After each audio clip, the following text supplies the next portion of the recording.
joining me right now to talk about the EPA and the impact of the EPA and some proposals from the Obama administration regarding the EPA and how they would affect Texas is the president of Balanced Energy Texas, Mike Nasi. Mike, welcome to the show. How are you?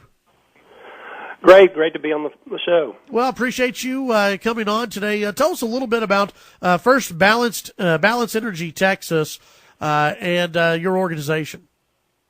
Yeah, you bet. Honored to serve as their general counsel, actually. They're a group of folks that are involved in the generation of electricity, the consumption of that electricity, moving fuels to and from our power plants,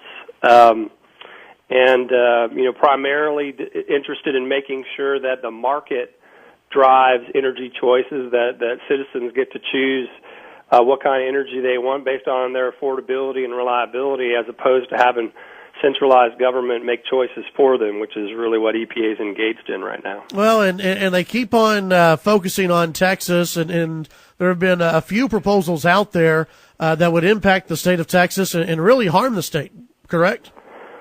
Yes, absolutely. There's been quite a bit of reporting, certainly during the gubernatorial election, about how much our now Governor Abbott challenged EPA's authority while Attorney General, and he did a fantastic job of seeing the trends early. A lot of Democrats criticized him for filing those suits, but the early suits that were pursued, some successful, some not, all were designed to prevent what EPA is trying to do right now.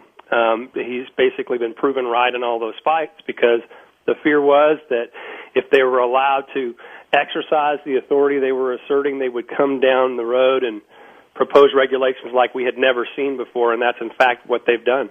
Tell us a little bit about the Clean Power Plan, the proposal that was announced, I believe it was last June, by the administration, and how that would impact the state. Right, you bet. The EPA's term for this rule is the Clean Power Plan. It is often referred to as the 111D as in dog rule. 111 of the Federal Clean Air Act is the section that EPA is invoking for its authority, and it's a provision that has not been used much and never been used to regulate at the scope and significance that EPA has proposed. This is all part of the President's climate initiative, one that he announced without congressional direction or consent, one that he's made promises internationally about, and this is one element he views critical element to that plan and those promises, and it basically requires a significant reorganization of state electricity businesses and markets. It makes choices about which fuels will be winners and which fuels will be losers, and the state gets very little choice in the matter. EPA has tried to use a public relations campaign to submit that states have flexibility, but the simple fact is that they have proposed, and by the end of this summer will finalize mandatory budgets capping the carbon dioxide emissions from the entire fleet for each state. And each state is given a different number. And Texas, by any measure, is the most adversely affected, and certainly for very little policy or technical reason. How did they go through and pick these numbers? Well, they had this system where they had 4 blocks, is what they referred to them, to derive the standard. One block was actually within the fence of a power plant. What could that power plant do to reduce carbon dioxide emissions? And that would be the traditional and the end of the analysis under the Clean Air Act usually, because that's where their authority is limited. But instead of just staying there, EPA added 3 more blocks. One block where they assumed that power plants could switch between fuels, another block where they assumed that each state could build a significant amount more renewable energy, much more, orders of magnitude more than anybody believes will get built.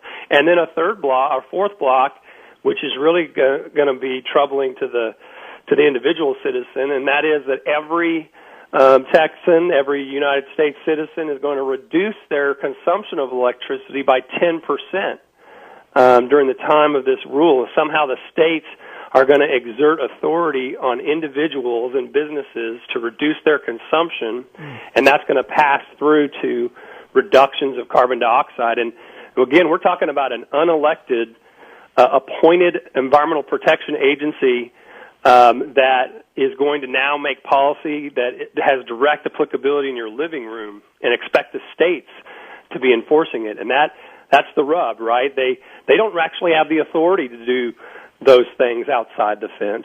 So they're hoping that states will capitulate and do it for them. And, Texas is going to be one of many states that stands up and says no. Visiting with Mike Nasi, Balanced Energy for Texas.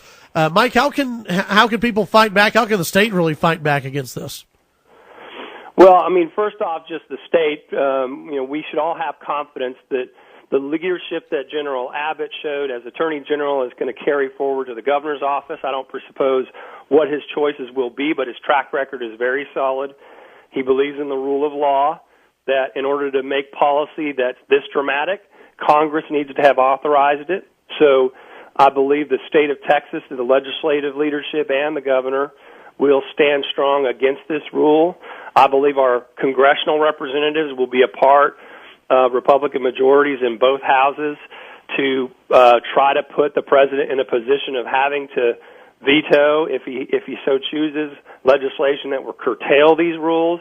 He has shown a significant amount of, I'll say, obstinance against, backing down. The Keystone Pipeline dispute is a clear example where there's overwhelming consensus, including among Democrats, support among Democrats, and yet he continues to threaten a veto there.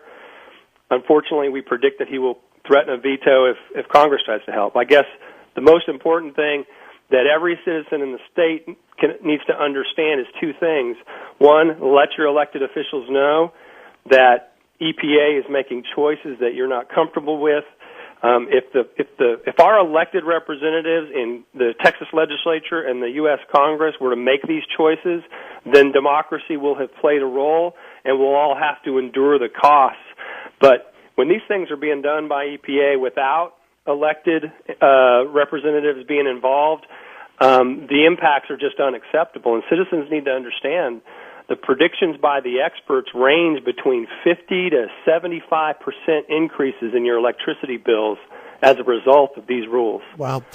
Visiting with Mike Nasi. Mike, and something that was announced yesterday, speaking of the EPA, the administration announced yesterday that their major plan, another major plan of theirs to combat what they say is climate change, is to slash emissions of methane gas by almost 50% in the next decade. So that would have another huge impact on the state of Texas.